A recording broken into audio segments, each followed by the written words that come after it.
Olá, queridos, graça e paz. Que bom poder estar aqui com você de novo nesse segundo episódio dessa série Como Gerar Milagres. Nós falamos nosso primeiro encontro, nós falamos sobre a importância de gerar milagres pela fé, que essa é a base. O segredo para qualquer milagre é a fé, não é o choro, não é o lamento. E nós estamos falando sobre Atos capítulo 14, eu vou ler para você o verso 9, porque talvez é a primeira vez que você está assistindo, e ele diz assim, e esse homem ouviu falar Paulo, que fixando nele os olhos e vendo que possuía fé para ser curado, disse-lhe em alta voz, apruma-te direito sobre os teus pés, e ele saltou e andava. Nós estamos falando aqui de um homem aleijado e paralítico desde o seu nascimento.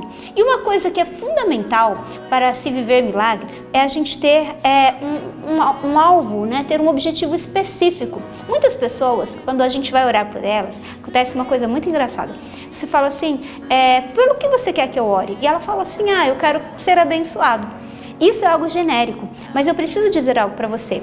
Quando nós precisamos de algo específico da parte de Deus, nós precisamos de um milagre, nós precisamos também ser específicos. A Bíblia diz que este homem tinha fé para ser curado. Quando nós vemos o cego Bartimeu se encontrando com Jesus, Jesus fala para ele, o que você quer que eu te faça? E ele fala, que eu veja.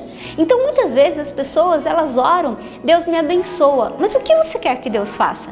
Então algumas pessoas, elas simplesmente não vivem milagre, porque elas atiram para todo lado, o que Deus fizer tá bom, né? Se eu ganhasse na Mega Sena. Mas na verdade a pergunta do Senhor para você hoje, para mim, é o que você quer que eu te faça? Aquele homem, ele tinha fé para ser curado.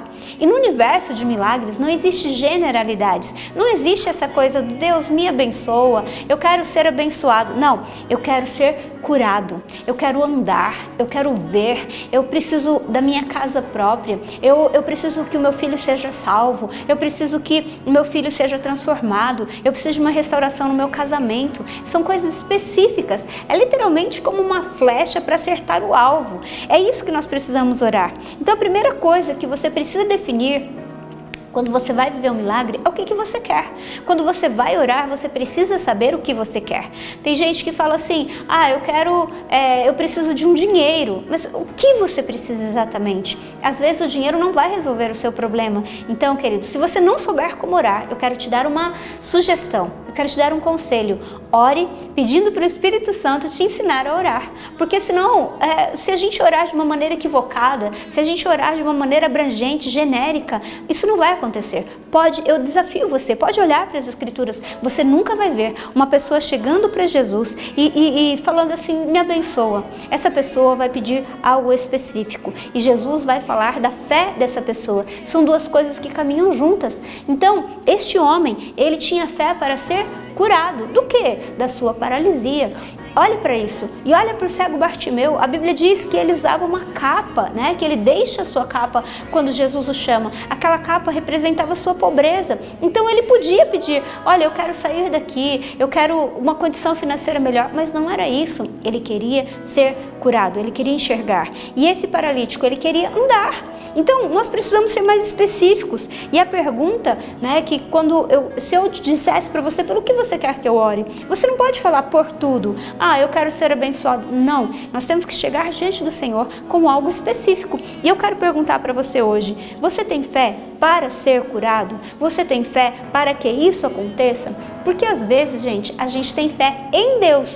A gente crê que o Senhor é Deus, mas nós não cremos que Ele pode fazer aquilo que nós estamos precisando. Nós não cremos que Ele pode fazer aquilo para nós. A gente crê que Deus pode abençoar outras pessoas, mas muitas vezes nós não cremos que Deus pode nos tirar daquele momento, daquela circunstância aonde nós estamos. E eu queria te fazer essa pergunta.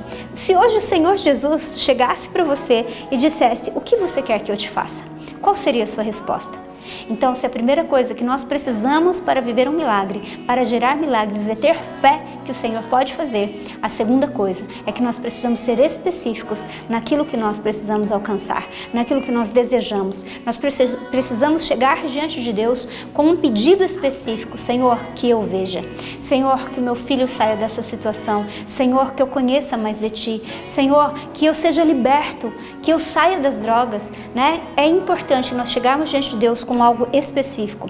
Acredite, o seu milagre tem um nome. E eu quero te perguntar, qual é o nome do seu milagre? Para aquele homem, para aquele paralítico de Listra, o nome do milagre dele era andar, era saltar e andar. E quando Paulo fixa os olhos nele e vê que ele tem fé para ser curado, Paulo não diz para ele assim, não põe a mão na cabeça dele, ele simplesmente fala, coloque-se em pé, coloque-se direito sobre os seus pés, e imediatamente o milagre acontece. Qual é o nome do seu milagre? Eu quero desafiar você a dar um nome para o seu milagre. Escreva qual é o milagre que você quer e coloque isso diante do Senhor. Ore por um milagre específico. E é assim que nós damos a luz a um milagre. E eu quero orar com você para que o Senhor conduza o seu coração e que você possa, assim como todos esses exemplos que a Bíblia nos traz, você possa chegar diante do Senhor com um objetivo específico. Podemos? Vamos orar? Pai, eu quero te louvar e te agradecer porque o Senhor é um Deus que faz milagres. Como te apraz nos maravilhar, fazer milagres sobre a nossa vida. E eu quero, Senhor, nesse momento te pedir que o Senhor ajude os teus filhos a serem específicos na sua oração, a serem específicos ao dar o nome do seu milagre. Deus, tira do coração das pessoas o receio de crer que o Senhor é poderoso para fazer, mas ajuda os teus filhos a pensar também como esse homem e quanto todas essas histórias, Pai, que chegam para nós, para nos inspirar a crer no nome de Jesus. Que o Senhor te abençoe, que você possa compartilhar conosco qual é o nome do seu milagre e qual é o milagre que você recebeu, para que a gente possa se alegrar junto. E não perca o nosso próximo vídeo, que nós vamos continuar falando sobre isso. E eu vou te ensinar como você vai continuar gerando esse milagre, porque é um passo a passo que vai fazer toda a diferença na sua vida. Até o nosso próximo episódio.